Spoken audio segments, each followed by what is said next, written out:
Dans cette vidéo, nous allons voir quelles sont les étapes à suivre pour pouvoir calculer un correcteur proportionnel qui satisfera un cahier de charge du client sur la boucle fermée spécifié en termes de la stabilité, soit de la précision, soit de la rapidité. Mais tout d'abord, nous allons nous intéresser quelle est l'image de la boucle ouverte de ses performances en boucle fermée. Et pour la précision, par exemple, nous avons vu dans ce tableau que, en fonction de la classe de la boucle ouverte et en fonction du type de consigne, nous pouvons utiliser une de ces formules pour calculer l'erreur stationnaire en boucle fermée. Elle dépend notamment du gain statique en boucle ouverte. Ensuite, pour la rapidité de la boucle fermée, nous avons vu que elles dépendent de la fréquence de coupure à 0 décibel de la boucle ouverte. Cette fréquence de coupure, c'est la fréquence à laquelle la courbe de gain de la boucle ouverte va couper l'axe de 0 décibel. Et finalement, pour la stabilité, ou plus précisément pour la robustesse de la boucle fermée, on aura des critères tels que la marge de phase et la marge de gain. La marge de phase est définie comme étant la distance entre moins 180 degrés et la courbe de phase lorsque le gain, la courbe de gain va couper l'axe de 0 décibel, et la marge de gain est définie comme étant la distance entre la courbe de gain et l'axe de 0 décibel lorsque la phase va couper l'axe de moins 180 degrés. Nous allons considérer un exemple tout au long de cette discussion, un exemple de fonction de transfert qui modélise le système à servir, qui est cette fonction de transfert-là de troisième ordre et de gain statique de 20. Imaginons que le critère de précision, on va aborder d'abord ce critère-là, nous impose une erreur stationnaire de position de 2%. Donc si on imagine que vous avez un échelon unitaire, on voudrait dans ce cas-là qu'en boucle fermée, l'erreur, l'écart entre la sortie réelle et la consigne soit égal de 0,02. Comme nous pouvons le voir, dans cette fonction de transfert, il s'agit d'un système de classe 0. Donc la précision, nous avons vu dans le tableau tout à l'heure, la précision dépend de la classe de la boucle ouverte. Et étant donné que le correcteur proportionnel est aussi de classe 0, nous allons nous intéresser à cette colonne-là. Pour une entrée échelon, comme nous avons stipulé tout à l'heure, la formule à utiliser dans notre cas sera celle-ci pour déterminer quelle est l'erreur en boucle fermée. Donc elle dépend de l'amplitude de l'entrée et du gain statique de la boucle ouverte. Donc je vous rappelle que le gain statique de la boucle ouverte, c'est le produit entre le gain statique du correcteur et le gain statique du système à servir. Dans notre cas, si on prend un échelon unitaire, E sera égal à 1, et donc l'erreur sera égale au ratio entre 1 et 1 plus K, où K c'est le gain statique de la boucle ouverte. Donc si on veut avoir en boucle fermée une erreur de 2%, donc de 0,02, dans ce cas-là, 1 plus K sera égal à 1 divisé par 0,02, ce qui sera égal à donc 1 divisé par 0,02, ce qui est égal à 50. Et K, le gain statique de la boucle ouverte, est donc égal à 49. Donc étant donné que le gain statique de la boucle ouverte est le produit entre le gain statique du système à servir et celui du correcteur, dans ce cas-là, le gain du correcteur sera égal à 49 divisé par 20. Donc le gain du correcteur sera égal, dans ce cas-là, à 2,45. Voilà donc comment est-ce qu'on peut calculer le correcteur proportionnel à partir d'une spécification de précision. Regardons maintenant comment est-ce que nous pouvons calculer le gain statique du correcteur proportionnel lorsque nous imposons un critère de performance en boucle fermée de rapidité. Imaginons que nous souhaitons avoir en boucle ouverte une rapidité telle que en boucle ouverte, la fréquence de coupure à 0 décibel soit égale à 3 radians par seconde. Donc pour ceci, nous avons besoin de tracer le diagramme de Bode de la boucle ouverte, c'est-à-dire le diagramme de Bode de cette fonction de transfert, que nous avons tracé à l'aide de MATLAB ici, dans cette fenêtre. Donc ce que nous voulons ici, c'est le tracé de gain et de phase. Et actuellement, on voit que la courbe de gain va couper l'axe de 0 décibel à un peu plus de 1 radian par seconde, donc à peu près à 1,1, non, un peu plus, donc 1,2 plutôt, radian par seconde. Et nous, on voudrait plutôt que cette courbe de gain coupe l'axe de 0 décibel à 3 radians par seconde, c'est-à-dire à peu près ici. Et ceci, nous pouvons le faire uniquement à l'aide d'un correcteur proportionnel. Donc un correcteur proportionnel, il est capable de modifier uniquement le gain statique de la boucle ouverte. Un gain statique n'aura pas d'impact, une modification du gain statique n'aura pas d'impact sur la courbe de phase. Il aura un impact uniquement sur la courbe de gain en la déplaçant vers le haut ou vers le bas sans changer son allure. Si le gain statique est supérieur, si on rajoute un gain supérieur à 1, dans ce cas-là, la courbe va se déplacer vers le haut. Et si on rajoute un gain inférieur à 1, dans ce cas-là, la courbe de gain va se déplacer vers le bas. Comme nous avons actuellement à 3 radians par seconde un gain statique de moins 14,2 décibels, cela veut dire que pour avoir une fréquence de coupure à 0 décibel de 3 radians par seconde, il va falloir monter toute la courbe de 14,2 décibels vers le haut. C'est-à-dire que notre gain statique en décimale, donc du correcteur, pardon, en unité décimale, devrait être égal à 10 puissance 14,2 divisé par 20. Plus 14,2, pourquoi? Parce que nous devons remonter la courbe de 14,2 décibels vers le haut. Donc, vérifions si tel est le cas. On va tracer dans ce cas-là le diagramme de Bode de la boucle ouverte, c'est-à-dire du correcteur, du produit du correcteur et la fonction de transfert du système à servir. Donc dans ce cas-là, le correcteur sera égal à 5,13 à peu près. Et nous allons vérifier cela sur le diagramme de Bode. Et effectivement, nous voyons que à 3 radians par seconde à peu près, notre courbe de gain coupe l'axe de 0 décibel. Voilà donc comment est-ce qu'il est possible de calculer le gain statique pour une performance de rapidité imposée ou spécifiée en termes de fréquence de coupure à 0 décibel. Maintenant, imaginons que le client nous spécifie les performances du système plutôt en termes de robustesse. Donc dans ce cas-là, on voudrait avoir, par exemple, en boucle ouverte, une marge de phase de 60 degrés. Donc supposons que la marge de phase souhaitée est de 60 degrés. Pour ceci, nous devons à nouveau tracer le diagramme de Bode de la boucle ouverte seule, sans le correcteur. Et quand nous allons la regarder, on va retrouver le même diagramme que tout à l'heure.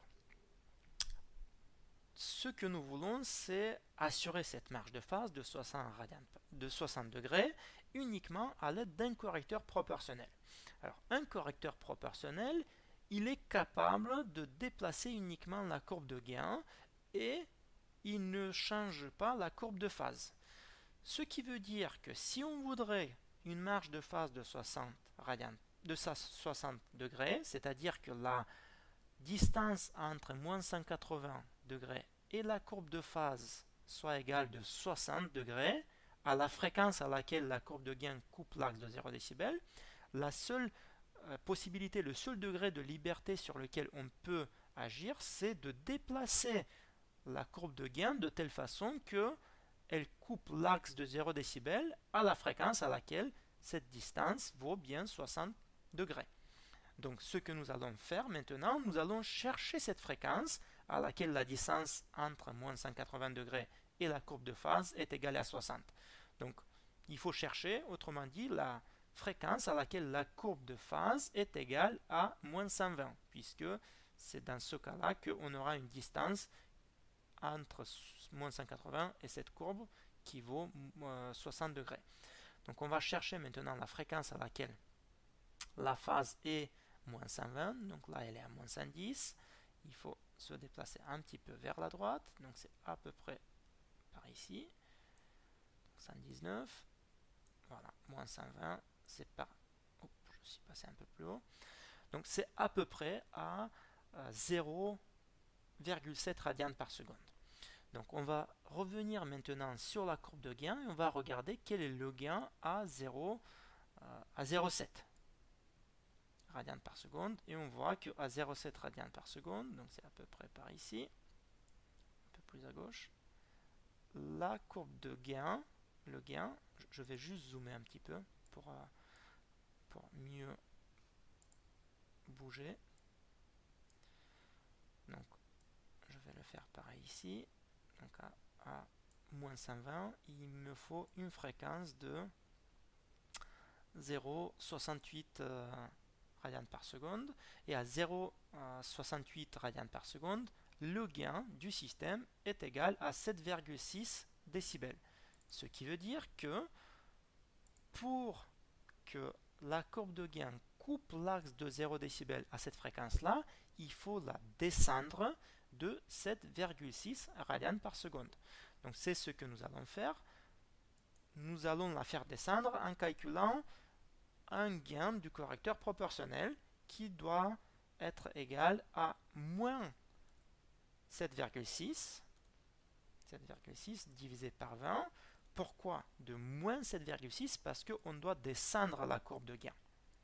Et donc si on va tracer maintenant le tracé de Bode de la boucle ouverte, c'est-à-dire le produit entre le correcteur et la fonction de transfert du système à servir, nous allons voir que le gain statique du correcteur, j'ai mal calculé, donc c'est 10 puissance, excusez-moi.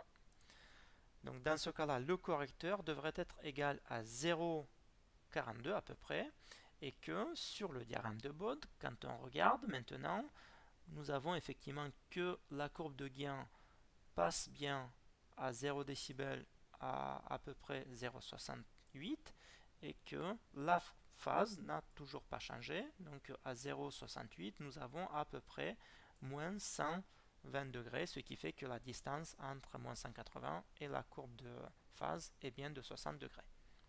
Voilà donc comment est-ce qu'il est possible de calculer un correcteur proportionnel pour assurer en boucle ouverte une marge de phase. Maintenant, intéressons-nous aux limites de ce correcteur proportionnel. Jusqu'où peut-on aller? Est-ce que ce correcteur peut satisfaire un cahier de charge ou n'importe quel cahier de charge? Et est-ce qu'il y a des contre-indications à ceci? On pourrait on pourrait imaginer à deux types de limitations, une plus évidente et la deuxième moins évidente. Donc on va commencer par la limitation la plus évidente. Il se peut que lorsque le client vous spécifie un cahier de charge en termes de, par exemple, de stabilité et de précision ou de stabilité et de rapidité, ce correcteur proportionnel ne puisse pas répondre à votre cahier de charge. Par exemple, tout à l'heure, nous avons voulu avoir une rapidité telle que la fréquence de coupure à 0 décibel serait égale à 3 radians par seconde. C'est-à-dire qu'on veut que la fréquence de coupure à 0 décibel soit ici. Donc il faut, avec le gain, remonter cette courbe vers le haut pour qu'elle coupe l'axe de 0 décibel à cette fréquence. Mais à cette fréquence, si on calcule le gain qui nous donne cette fréquence de coupure à 0 décibel, nous allons venir sur la courbe de phase et voir que la distance, que la phase ici à cette fréquence est d'à peu près moins 180, moins 176 à peu près, un peu plus, je vais zoomer pour avoir un peu plus de précision. Voilà.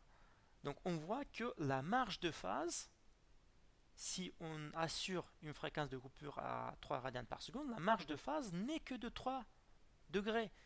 Alors que nous voulons avoir en boucle ouverte une marge de phase de 60 degrés. D'ailleurs, une marge de phase de 3 degrés, c'est extrêmement peu. Personne ne vous laissera satisfaire en boucle ouverte une telle marge de phase parce que le système sera très très proche de l'instabilité.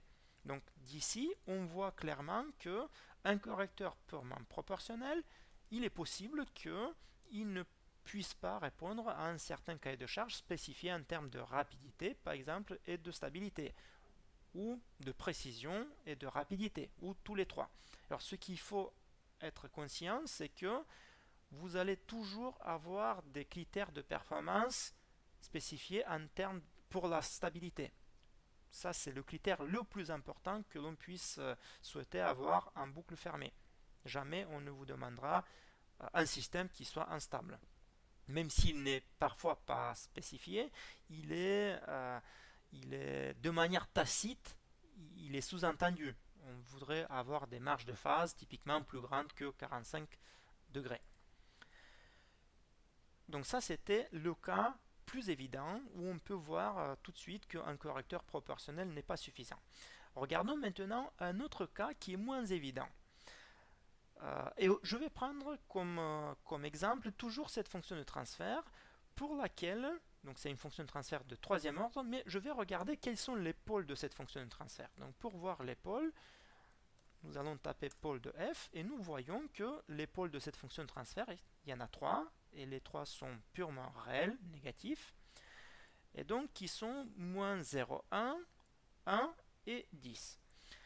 Alors, nous avons vu en système dynamique que si par exemple on cherchait à modéliser un système et on s'intéressait au temps de réponse, par exemple, il était possible d'approximer le système avec un modèle dominant ou un modèle qui ne garde que les pôles dominants. Et nous avons notamment dit que lorsqu'il y a un ratio de 10 à peu près entre deux pôles adjacents, le pôle qui est plus à gauche ou la constante de temps la plus petite peut être négligée parce qu'elle n'est pas dominante, elle n'aura pas beaucoup d'impact sur la réponse à un échelon.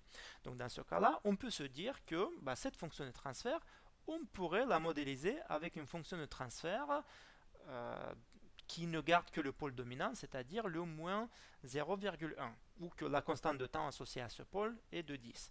Donc je vais définir une fonction de transfert que je vais la nommer f2, qui a toujours le même gain de 20, mais qui ne garde que le pôle à moins 1, ce qui veut dire que la constante de temps vaut 10.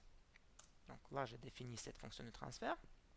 Et maintenant, je vais regarder à quoi est-ce qu'on peut s'attendre, à quel gain est-ce qu'on peut s'attendre à avoir en boucle ouverte pour le correcteur pour satisfaire par exemple la paire de critères de tout à l'heure, c'est-à-dire une rapidité telle que la fréquence de coupure à 0 décibel de 3 radians par seconde et la marge de phase est de 60 degrés. Donc pour ceci, je vais utiliser le diagramme de Bode, mais dans lequel je vais tracer les deux fonctions de transfert. Donc je vais faire Bode de f et de f2.